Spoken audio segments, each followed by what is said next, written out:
Bum bum bum bum bum bum bum bum. Bum bum bum bum. Bum bum bum bum bum bum bum bum. Hey everybody, come on in. It's time. It's time for Coffee with Scott Adams. Best part of the day, best part of the week, sometimes the best part of the year. And today will be an extra special one because I'm going to solve racism. Yeah, I know, what took me so long? You'll be mad at me for not doing it sooner once you see it. But before we solve racism, can it wait another minute? We can wait on that, right? All right, so we'll wait on solving racism for a few minutes. First, we're going to have to do something called the simultaneous sip. And what do you need for that? Not much. A cup or a mug or a glass, a tankard, chalice or stein, a canteen, jug or flask, a vessel of any kind. Fill it with your favorite liquid. I like coffee. And join me now for the unparalleled pleasure, the dopamine hit of the day, the thing that makes everything better, including pandemics, including racism, including the economy. It's all getting better now, folks. Take a sip. It's a simultaneous sip. Go. More improvement. Well, I haven't checked the stock market today. I can't believe it would be up again, but let's see. Should be, if I had to guess, it will pull back a little bit today. Yep, so far, a little bit. I don't know what's up with Apple. Apple's just going nuts. And Amazon. All right, let's talk about all the things. Mark Cuban was at some kind of an event where they're talking about racism, and he tweeted, "We need to stop being defensive about white privilege. We need to stop being defensive about white privilege." I would say that is true. True statement. It is, however, only 50% of what we need to be honest about. So I would call this a call to be half as honest as you need to be to make any difference at all. So I completely agree. Nobody should be defensive about any of this, right? So white privilege is either a thing or it's not a thing. It applies here, it doesn't apply here, it does or it doesn't. But you don't need to be defensive about it. You should just be able to discuss it along with everything else. But since you can't discuss everything else, there's really no point. There's no point at all. As long as you don't have freedom of speech, and I don't. Some of you might, but I don't personally have freedom of speech except in a legal, technical way. In a practical sense, as a person who lives in the country and wants to survive and thrive, I don't have freedom of speech. Question: what is the right amount of time to wait for an example of systemic racism before discarding it as an illusion? Now, here's the reason I ask this. When I first started hearing the idea that there was systemic and institutional racism, I thought to myself, what's that? What's that mean?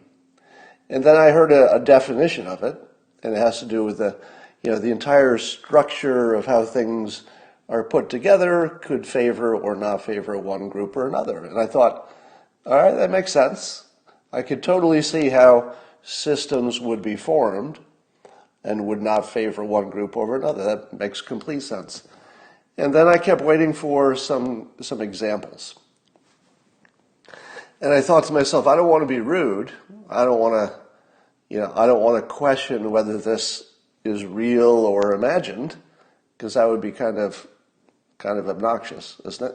If somebody says I have this gigantic problem, it's like, one of the biggest problems in my life in the country, and it's called this. You don't say, no, it isn't. You kind of wait, right? I mean, good social behavior, good manners says that you wait, you listen, and you say, all right, let me know what you're thinking. And I waited, and I thought, well, pretty soon we're going to be talking about some examples. Because until you get into the actual examples of here's one. Here's some institutional or systemic racism. Here's an example. And once you see a few examples, you could maybe spot your own. Once I've seen what you're talking about, I go, oh, okay, now I get the concept, and then I could pick out some examples without any help, because I get the theme. And I waited, and I waited, and I waited. I'm still waiting. It has been now years since I first heard this term, systemic racism, and I've never heard an example. Now, I don't want to be rude. Just, normal good social behavior says that you don't say it doesn't exist, but isn't it fair to ask for an example at this point? Now that, the country's on fire, and figuratively speaking on fire, a little bit not figuratively recently, but shouldn't this be the time when we start seeing some examples? I've seen exactly one example, and it applied to poor people equally. The only example I've ever seen, I don't remember what it was because it applied to poor people equally, so it wasn't a good example. So let me say this. So the reason I put it in this form of a question, how long should you wait for an example before you discard it as an illusion? I would say a week more. What do you think is fair? Given that we're all having this conversation, given that hundreds of thousands of people will see this Periscope eventually, given all of that attention, how long should I wait before I get an example? And I'm not telling you I'm arguing with the examples. I'm just saying that I need to see one because I think I could help, right? But I've said this before, the greatest untapped resource in the United States is the helpfulness of white people. We like to help. If I can make that gross generalization about people who coincidentally look like me in one particular way, if there's some way I can help make this institutional racism go away, I'm all in. I like fixing stuff. And if there's some inequality, why wouldn't I want to fix it? What would be my incentive not to fix an inequality? I don't have any. So, examples, please. But if at the end of the week, let's say a week from today, what's today, Wednesday? Let's say a week from today, if I've not heard any examples, given the amount of attention I'll get just by asking for them, if I haven't heard any examples, would it be wrong for me to conclude it doesn't exist? That it's more of an illusion? Is that fair? Because I think that's fair, to wait a full week for just an example of something that's pervasive and everywhere. So I'll give it a week. And then I would have to conclude that it's more of a hallucination than a real thing. But with all the people who say it's real, I assume it's real, and I assume I'll get some examples, but it's weird that I haven't seen any yet. All right, were there any protests yesterday? I saw zero coverage of protests yesterday. Can anybody confirm, were there, because I guess it was the funeral yesterday, so maybe the funeral was a stand-in for what would have been protests? Because I think the protests might be starting to fizzle out. Now, one of the predictions that I made is that you're not seeing a genuine phenomenon. You're seeing a phenomenon which is a coincidence of a perfect storm of something happening that is rare. And the perfect storm is that people were locked up for months and then warm weather came.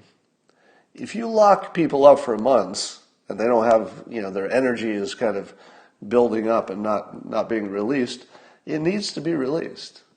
Now, the trigger, of course, was the video, and everybody had the same feeling about the video. We were all appalled by it. I think everybody thinks it looks like a crime. But that was the trigger. Now, when I said this before, of course, because I don't have freedom of speech, somebody committed a hate crime against me by saying I must be a racist because I'm white, basically, and I say good things about Trump now and then. So, anyway, Police were everywhere last night in San Diego. Anyway, my point is, I think it may be that although the trigger was the video, and then somebody said, "You racist, don't you realize that there were huge underlying problems?" And of course I do.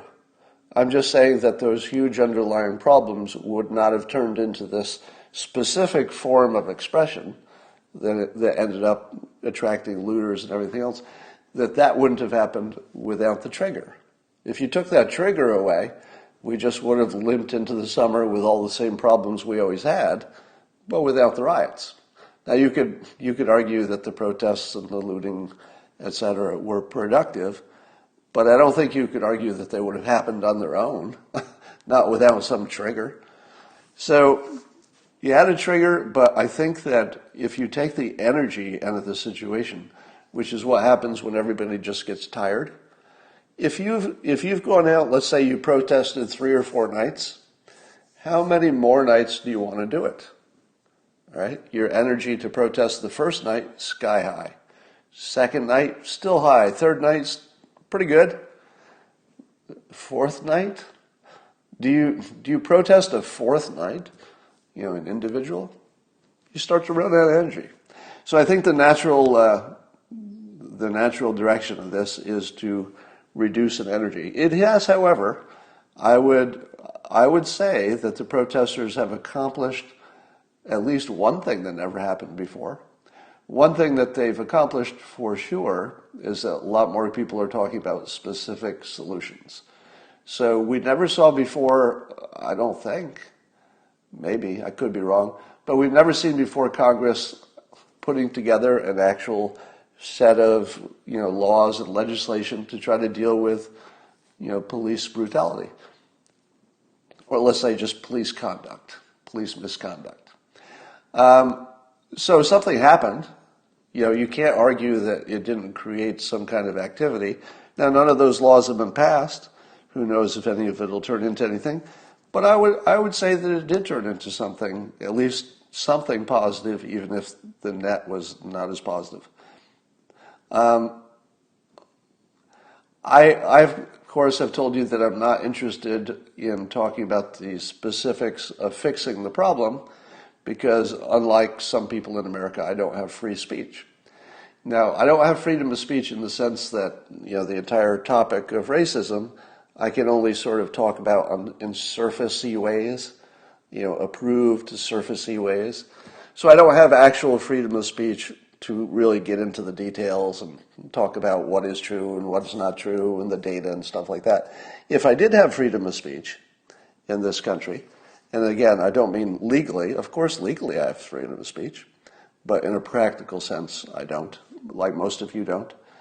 So you can't really work on the suggestions without the ability to talk about them. So I'd say it's a waste of time to actually talk about the solutions as a citizen. If Congress passes something and it works, that'd be great. But in terms of my contribution, I couldn't possibly be useful without being able to talk about it. So there's that. So here's something really interesting. A Democrat. Keyword, Democrat. Now, when I tell you the rest of the story, just keep in your mind, this is a Democrat. Okay? That's the key part of the story. Democrat, Vernon Jones, representative from Georgia, he says he's, let's call this what it is, a hate crime. Basically, he said, this is a tweet from him, Vernon Jones, I've watched countless videos of Trump supporters getting attacked in the streets simply due to their support of Donald Trump. Let's call this what this is, a hate crime. He's a Democrat.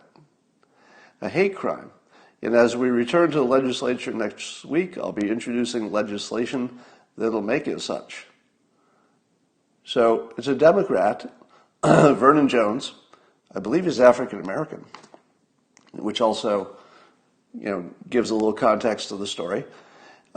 He's recommending legislation to make it illegal to attack a Trump supporter for just being a Trump supporter, such as wearing a MAGA hat or something.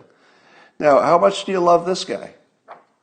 How much do you love Vernon Jones, a Democrat? A Democrat.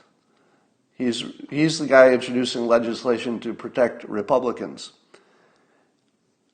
So I asked myself, Republicans, where were the Republicans? There's not one Republican who wanted to introduce some legislation to protect Republicans. It had to come from Vernon Jones, an African-American Democrat. Now, what if I taught you about reciprocity? All right? I've been teaching you that reciprocity is the single most, probably the most important tool for success. If you could get one thing right, of all the things you should do right for success, you want to stay out of jail and stuff like that. But reciprocity is just the king of the hill. For getting what you want out of life, do something for somebody else. That's it. You do something for somebody else, and it's going to far increase your odds that something good will come back to you, directly or indirectly. So, did I just spend 10 minutes praising a Democrat I've never met named Vernon Jones? And thank you. So Vernon Jones, thank you. Sincerely, thank you. This is what actual leadership looks like, because he's bucking the majority, I would imagine. Now, I would like to take this excellent idea and extend it. I will extend it thusly. Suppose a social media group attacks somebody for being a Trump supporter, so much so that they lose their job. Let's say that somebody's tweets are rounded up, and they're not that bad. They just show that somebody is an avid Trump supporter. And let's say they take those tweets and they send them to an employer, and it causes somebody to get fired. Should it be illegal to get somebody fired for being a Trump supporter?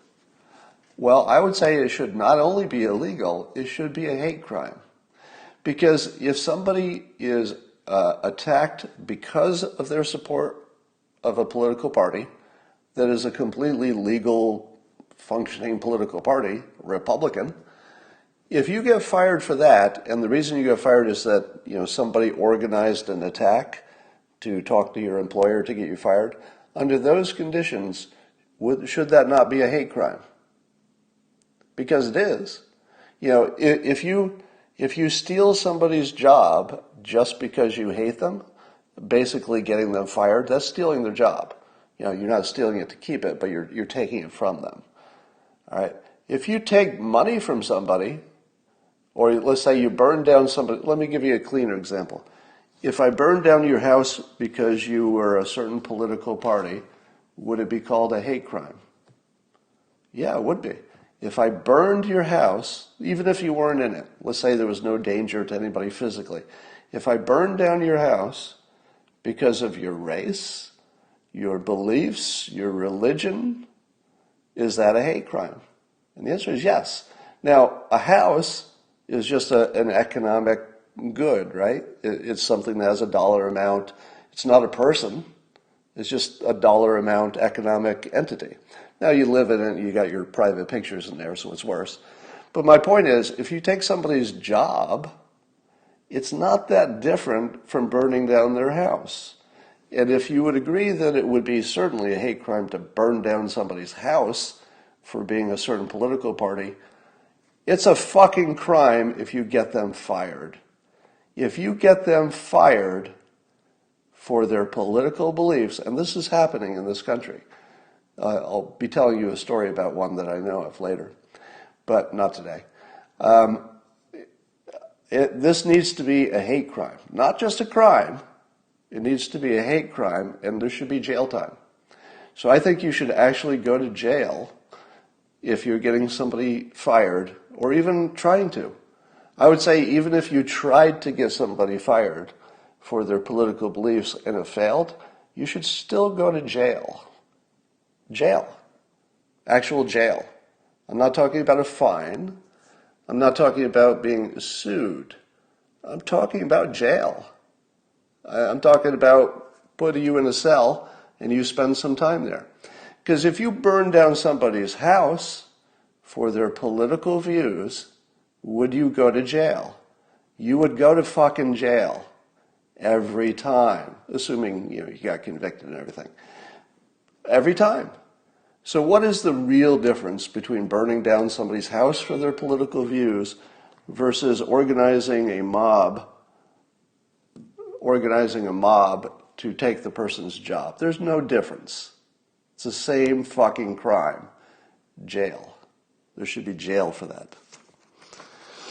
All right. Let's talk about some other things. There's a Rasmussen Poll that I'm going to break some news for you. You want to hear some Rasmussen Poll results that you have not heard anywhere else, because I actually got permission to tell you before it gets posted, which will be very soon. All right, here was the survey. Rasmussen reports 1,000 U.S. likely voters, and they conducted this June 3rd and 4th.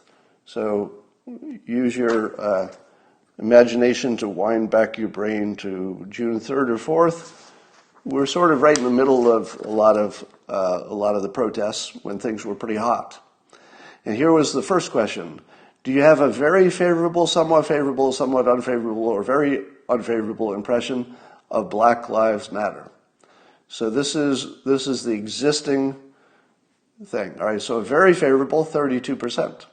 Somewhat favorable, 30%. So the favorables are 62% when you put them all together. 62% of the people surveyed, and the survey, I believe, I saw the details, was very close to the population of the United States. So they asked about 13% African Americans, and they got a mix that was similar to the United States demographic. And 62% have a favorable view of Black Lives Matter, right in the middle of the protest. And then the somewhat unfavorable and unfavorables added up to 31%. So twice as many people have a positive view as a negative view. But here's the more interesting question. After several days of protests and following the death of George Floyd, do you have a more favorable or less favorable opinion of Black Lives Matter? So here's the interesting thing. Did all of the recent news cause people to like Black Lives Matter more or less? What is your guess? Give me your guess before I give you the answer. Did the protests make the public at large like Black Lives Matter more or less? The answer is both. The people who said they had a more favorable opinion, 30%. The people who said they had a less favorable opinion, exactly 30%. In other words, it broke even. Now, it didn't really break even because those aren't necessarily the same people, and maybe they were already favorable, but they're a little more favorable now. And 38% said their opinion is about the same. I don't know how your opinion could be about the same. What kind of person could watch all that and say, opinion's about the same? I guess that's possible. Yeah, I suppose if you already had a very high opinion or a very low opinion, it probably wouldn't change. You would just feel stronger about it. Yeah, so I'm watching the comments go by, and I think what we would find is that the conservatives liked Black Lives Matter less, and I'm just speculating. This is not based on the data that I'm looking at, but probably people on the left like Black Lives Matter more because it was doing more, more active, raising the issue. All right. So that's from Rasmussen, and so I tweeted a little test tweet. So I've been testing this concept that Republicans feel as if they don't have freedom of speech. So I tweeted and pinned this just to see how many likes I got, and here was the sentence. I said, Republicans only have free speech on Election Day. Now, the point of that was to find out if the Republicans who are watching this would sort of agree that they don't have free speech, but that the price will be paid. In other words, if you're a Republican and you are aware that there's a big national topic, and you are also aware that you don't have freedom of speech, where are you going to go to compensate for that?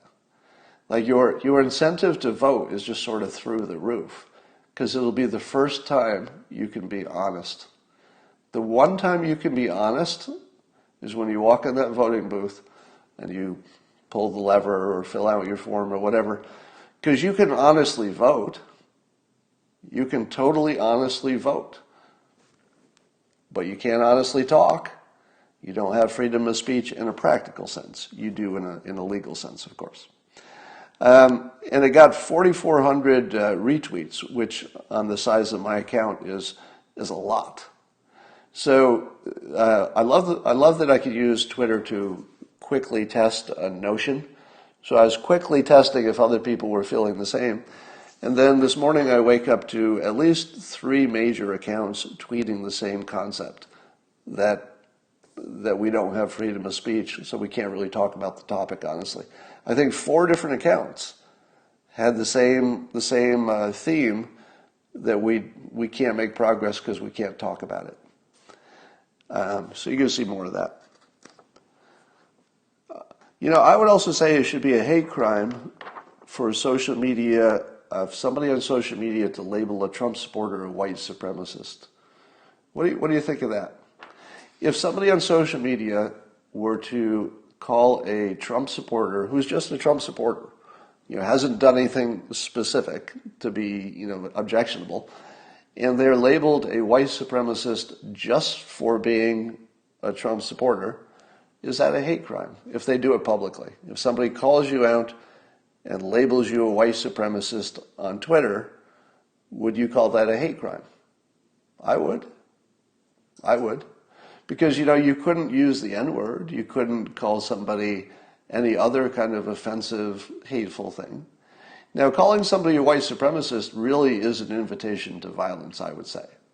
Because I think that most people would feel justified in violence against a white supremacist.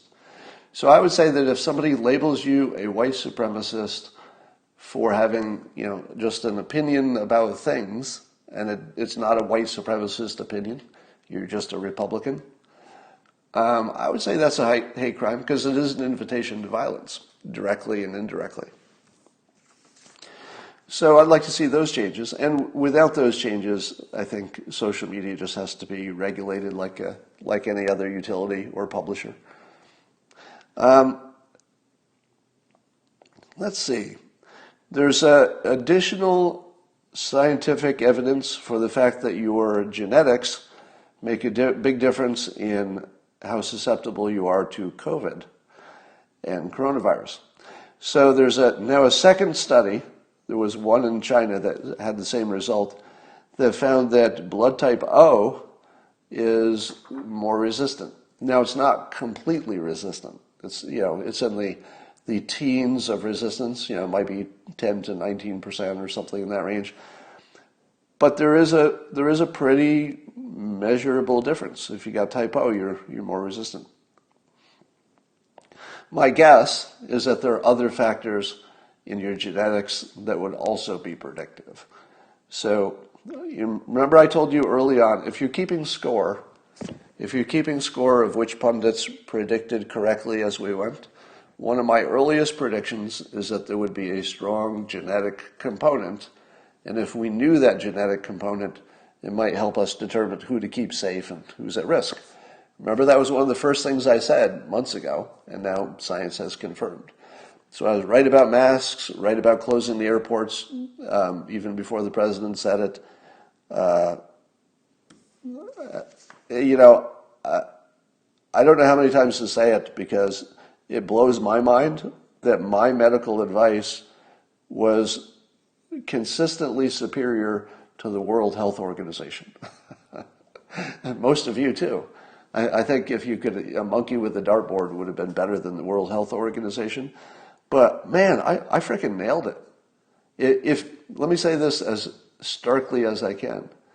If you had ignored the World Health Organization and just took your medical advice from me, so far you would have been way ahead. Now, in the future, I don't recommend you take medical advice from me. That'd be probably a bad idea as a general principle. But it is nonetheless true that if you'd only listened to my medical advice, and I have no medical training, obviously, you would have been way ahead. That's just a fact. There's no way you can argue that statement. So guessing is better than expertise sometimes. Bill Barr says, and he's talking about the social media companies, he says, quote, "I think there are clearly these entities are now engaged in censorship." And they originally held themselves as open forums. So I think that's a direct statement from the Attorney General that he is aware. I mean, it's kind of, wouldn't you say that it's a pretty strong statement from the Attorney General to say that they are engaged in censorship. So the Attorney General did not say we're looking into censorship. He did not say we're concerned that they might. He's not saying people have complained that they do. He said, he's the Attorney General of the United States, and he said, clearly these entities are now engaged in censorship. He said clearly, like it's a done deal. What? All right. Let me cure racism. I'm going to take some things which I've said before, but I've not said them as well as I'm going to package them now. So I'm going to take you to my whiteboard, and I'm going to solve racism for you. Sure, maybe not all at once, but the cumulative effect will be a complete solution to racism.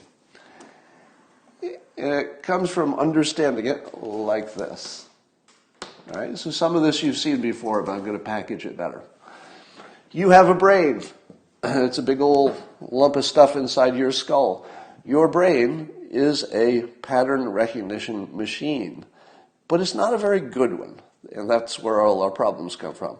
So your brain doesn't have a choice of being biased.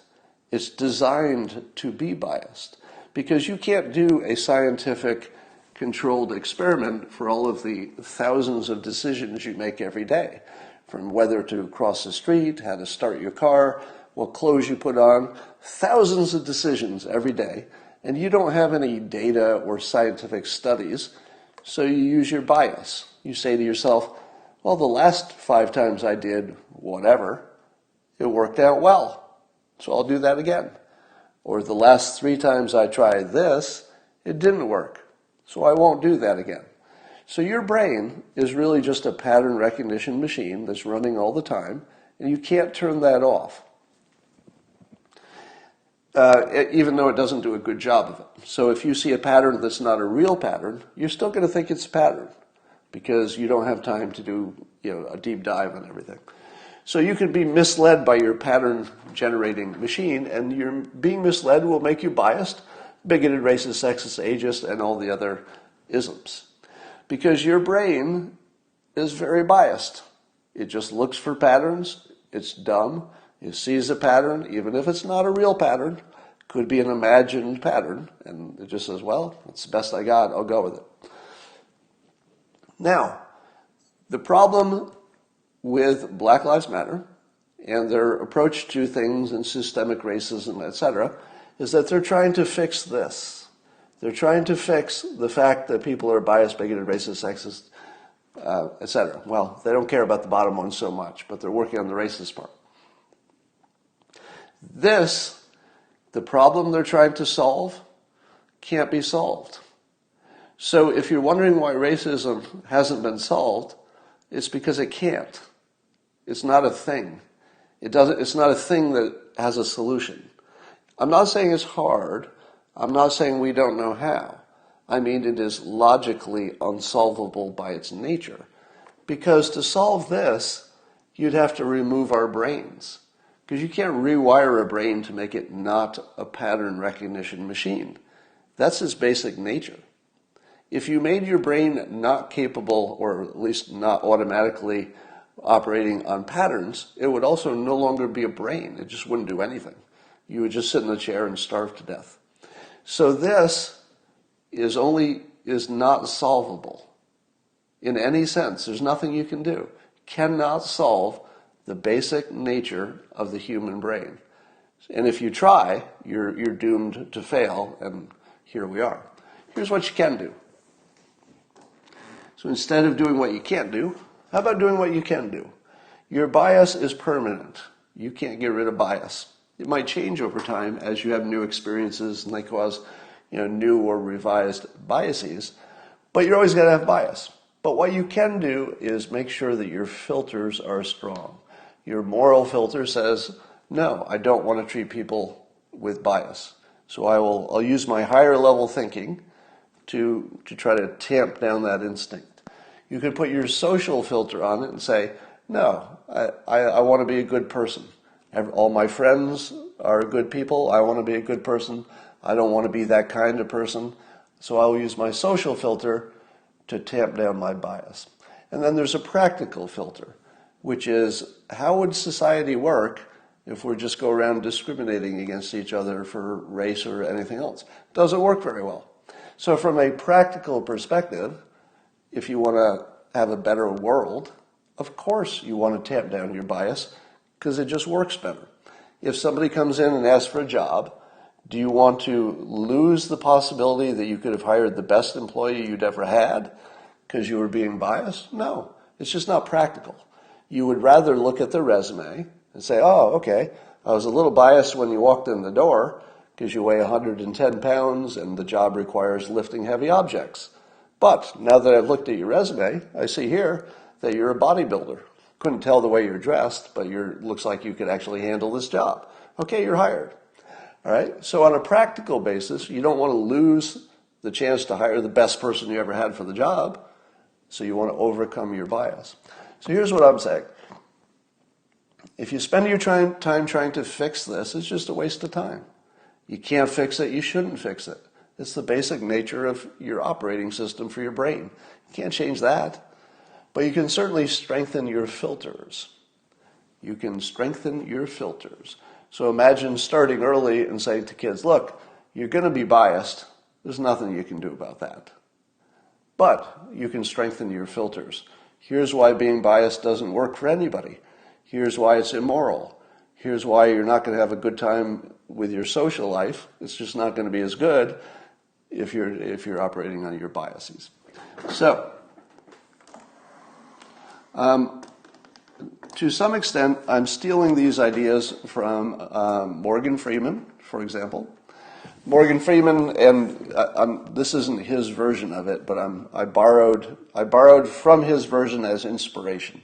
So I'd say I would use Morgan Freeman as inspiration, which is that you just sort of ignore the racism part and laugh about it. Now, imagine a world. I'm not going to say I have a dream, but you can see where I'm going here. Imagine a world where somebody walks in for a job interview or just walks in the room in a social setting, and your first thought is whatever your bias is, and you can make a joke about it. And the other person could make a joke about it too. Let me give you an example. If somebody mocks me for being a white guy who has no rhythm and can't dance, what is my first impression to that? Let's say a black guy mocks me for being a bad dresser, which I am, or being a bad dancer. If he mocks me in a funny way, I just think it's kind of funny because it's true. I don't dress well, I don't have style, I don't have rhythm. Now, I don't care if these stereotypes do or do not have some kind of statistical meaning. I don't really care because they don't apply to me. I just think it's funny. And anytime somebody teases me for, playing air guitar, I don't play air guitar, but you know what I mean, or dancing with an overbite, do I say to myself, hate crime, or do I say to myself, that's kind of funny. Kind of funny. So I think Morgan Freeman is my inspiration here, that you should just accept, let me say it more directly. What we're trying to do is to minimize our feelings of bias so that in our interactions they don't come out. It's probably exactly the wrong instinct. It's probably backwards. Don't know, but imagine it going exactly the other way. What if we could speak freely about our biases? What if you could just speak freely about it? But at the same time, you would strengthen your filters to the point where you could overcome it. So somebody walks into your office for an interview and you say, "Oh man, you do not look like the right person for the job." For whatever reason. You're too short, you're too old, you're the wrong gender, maybe you're even a racist. But imagine a world where you could just say that. Say, "Man, I don't even think you're the right person for the job." And you just laugh about it. And then the person pulls out their resume, says, "Well, my Harvard degree and my 10 years, writing published papers in this says otherwise." And then the person who was laughing says, "Oh, damn, pretty darn good, you're hired." And nobody thinks anything about it. They just say, "Okay, I had a bias because I'm a human." How about just saying humans have bias? But we also have tools. So just accept your bias and then use your tools. Make sure you strengthen your filters so you can build a system that works best. So that's what I would suggest. All of the stuff about how you feel about it and trying to cleanse your soul and, because you speak a certain way, in your dark heart you've got these bad feelings. Every bit of that is counterproductive because it imagines a person the way we are not, which is free from bias, or we can be free from bias, or that there are some people who don't have bias and some people who do. That's a big illusion. Everybody's got bias. Somebody says, "You are such a tool." That's a good productive comment there. Thanks for jumping in with such useful advice. Somebody says, "Unrealistic but good." Yes, it is unrealistic in the sense that I do not expect that people will automatically say, "Oh, okay, good idea. You got me now." Let me tell you how this works. If this is a good frame, it will live on its own, meaning that there are enough people here who will see it that if I said anything useful on this topic or anything else, it forms sort of almost a creature. A good idea is almost an entity that can travel, and it can be spread like a virus from one person to another. So one of two things just happened. Either I had an idea that doesn't have much traction, and that's the end of it. Last time you'll ever hear of it. Or there are some few people who heard this who said, "Damn, that really gives me a better way to think about it, and maybe I can do something about that." And if it's a good idea, it will grow on its own over time. So you can just release an idea like that and find out if it has any power. All right. Somebody says it's not a good frame. Well, you would need to define that a little bit better. I'm not going to block you. I have if you're new, it's my policy to block people who have a criticism that doesn't have a reason attached. You don't have to go deep with your reason, but when you said I think you said it's not practical or something, not a good frame, give me just a hint of a reason if you can summarize it. Usually you can. All right. Swaddle me, Captain. That's always funny every time I hear it. Yeah, and I've said this before, but we should be concentrating on strategy. Here's something that's provocative that I would love to tell a class of 12-year-old black Americans. So if I could talk to a classroom at that age, I would tell them this. Yeah, racism will always be a problem. It's not going away. It can't go away, really.